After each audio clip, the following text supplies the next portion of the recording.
Las Torres Petronas de Malasia son las torres gemelas más altas del mundo. La construcción de estos gigantes de 450 metros rompió todas las barreras de la tecnología arquitectónica. El desarrollo del proyecto fue dramático y estuvo a punto de culminar en desastre. Hoy en día, se yerguen como el símbolo del orgullo y la modernidad de Malasia.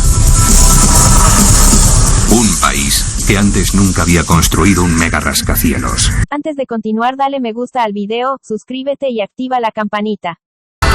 Se construyeron para ser los edificios más altos de la Tierra, un par de torres gargantuélicas que dominan la silueta del cielo de la capital de Malasia, Kuala Lumpur. Las Torres Petronas. Las majestuosas Torres Petronas se elevan a una altura espectacular de 88 pisos y 450 metros, casi medio kilómetro.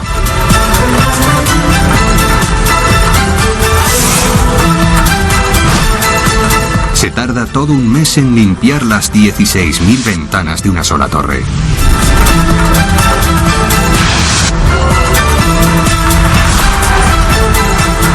En su interior viven y trabajan 10.000 personas. Es una ciudad en el cielo.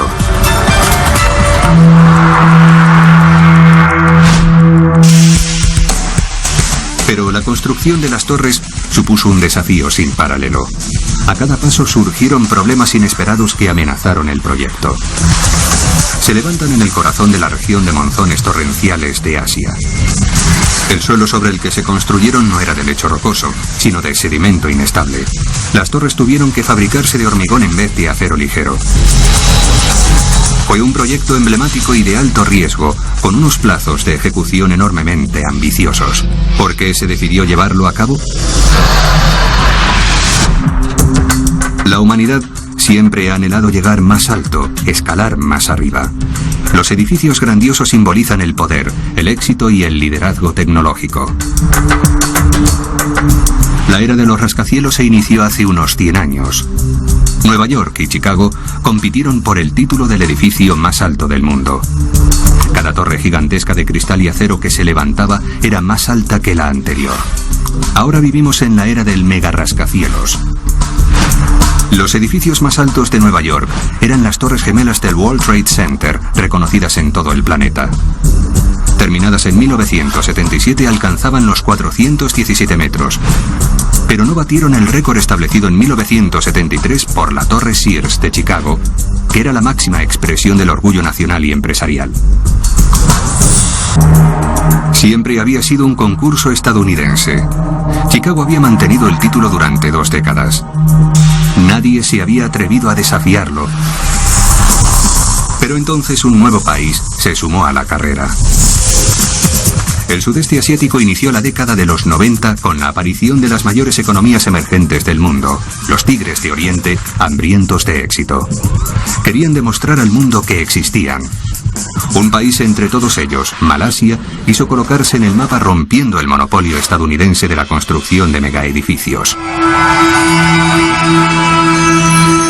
Su primer ministro, Mahathir Mohamad, había convertido la nación en una potencia regional con visión de futuro. Estaba decidido a obtener el reconocimiento global y se fijó un reto que lo lograría. Pero rozar los límites de la técnica significaba asumir grandes riesgos. El símbolo del orgullo nacional podría transformarse con facilidad en el espectro de la humillación nacional. Todo empezó en 1991. El solar del hipódromo de Kuala Lumpur estaba a punto de convertirse en el emblema de la nueva Malasia. El plan consistía en construir un par de rascacielos gigantes para alojar la compañía nacional petrolífera malaya, Petronas, que era la empresa más grande del país. Transformarían el aspecto de la capital. Pero había un problema. El primer ministro quería que fuesen altas y a la vez de estilo malayo, y eso no era fácil. La arquitectura tradicional malaya es decididamente horizontal.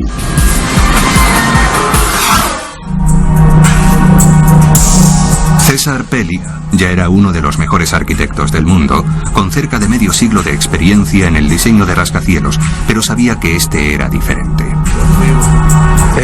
Querían un edificio malayo. Eso era muy importante para ellos. Pero les pregunté lo que entendían por estilo malayo y no supieron responderme. Pronto descubrió que cuando decían malayo se referían a islámico, y que el arte islámico es tremendamente singular.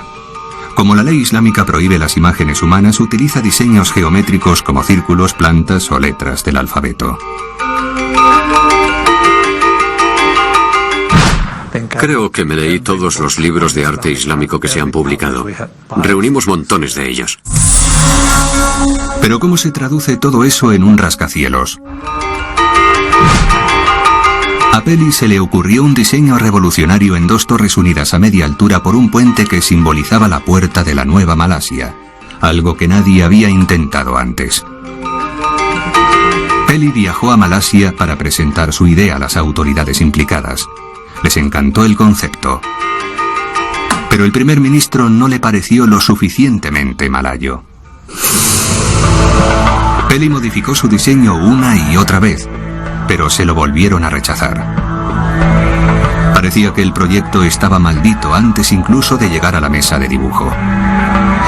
Para proporcionarle un aspecto más malayo. Su idea era un plano de superficie basado en dos estructuras cuadradas entrelazadas que en la simbología islámica representan el orden y la armonía. Por fin el primer ministro estaba contento, pero César Peli seguía teniendo un problema.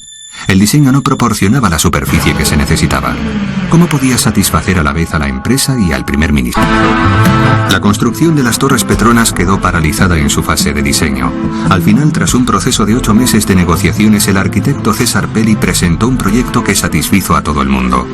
Embelleció el plano de superficie con vieiras semicirculares que incrementaban el espacio sin afectar al simbolismo subyacente. Ya tenían los planos. Ahora solo faltaba materializarlos. El hombre al que se encomendó el mastodóntico desafío fue el ingeniero civil Charlie Thornton. Llevaba involucrado en el proyecto desde el principio y se había asegurado de que las ideas singulares de Peli pudiesen hacerse realidad. Thornton es un especialista en rascacielos, el mejor de los mejores, y tuvo que hacer honor a su reputación. Thornton se dio cuenta de que si elevaban las torres 15 metros más, superarían a la Torre Sears, el edificio más alto del mundo. El primer ministro preguntó si sería el edificio más alto del mundo. César Peli le respondió que sí. El primer ministro le preguntó si podía hacerlo y César me miró a mí y me dijo, Charlie, ¿podemos hacerlo? Yo le respondí, por supuesto. El primer ministro aprovechó la oportunidad de superar el récord del mundo.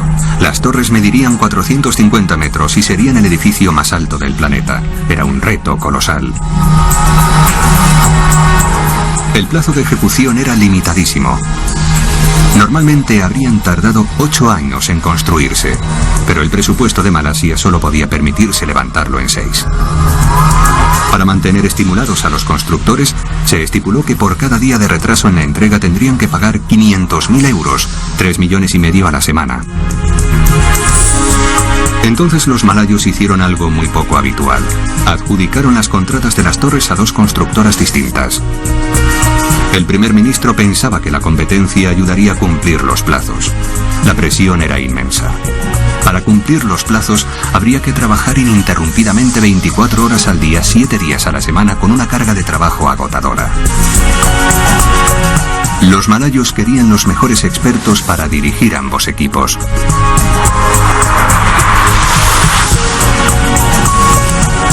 Y por primera y última vez, tomaron una decisión prudente en un proyecto lleno de altibajos.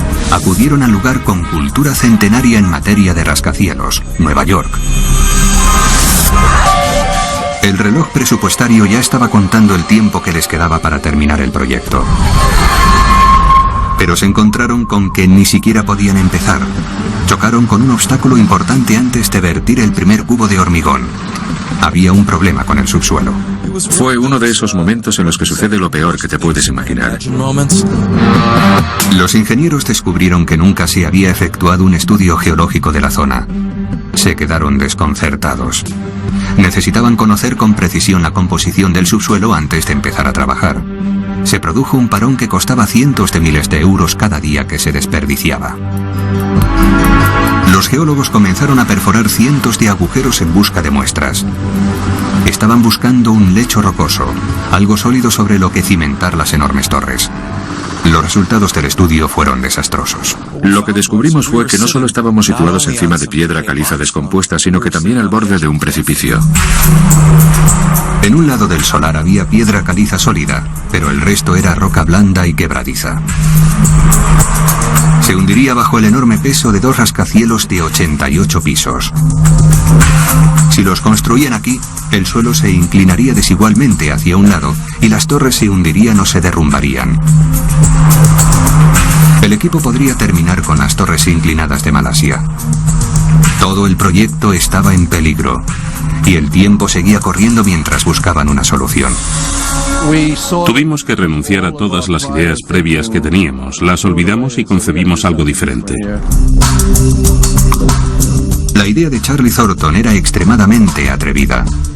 Propuso trasladar el edificio 60 metros sobre el subsuelo más blando.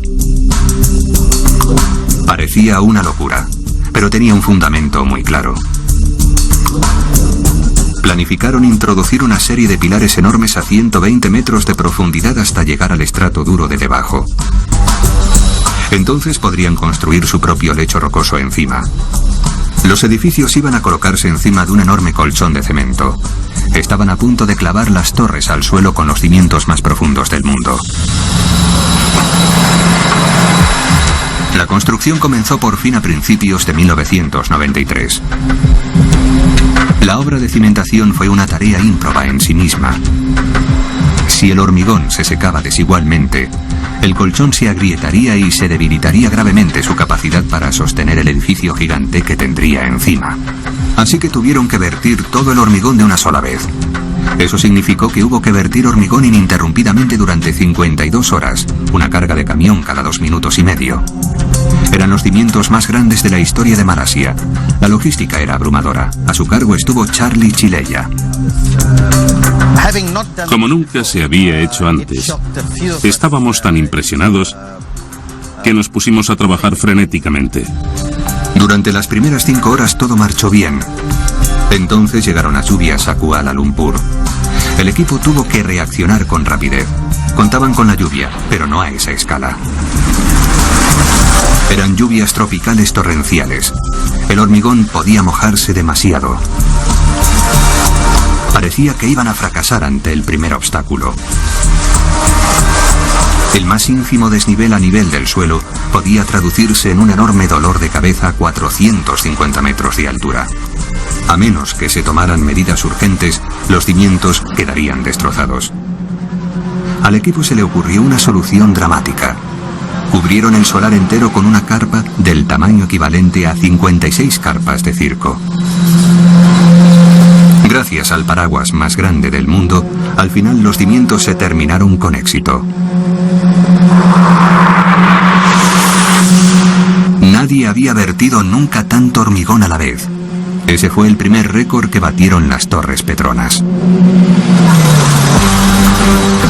A principios de 1994, los equipos de ambas torres pudieron entrar en el solar y se inició la carrera hacia la cumbre. Fue una lucha encarnizada desde el principio.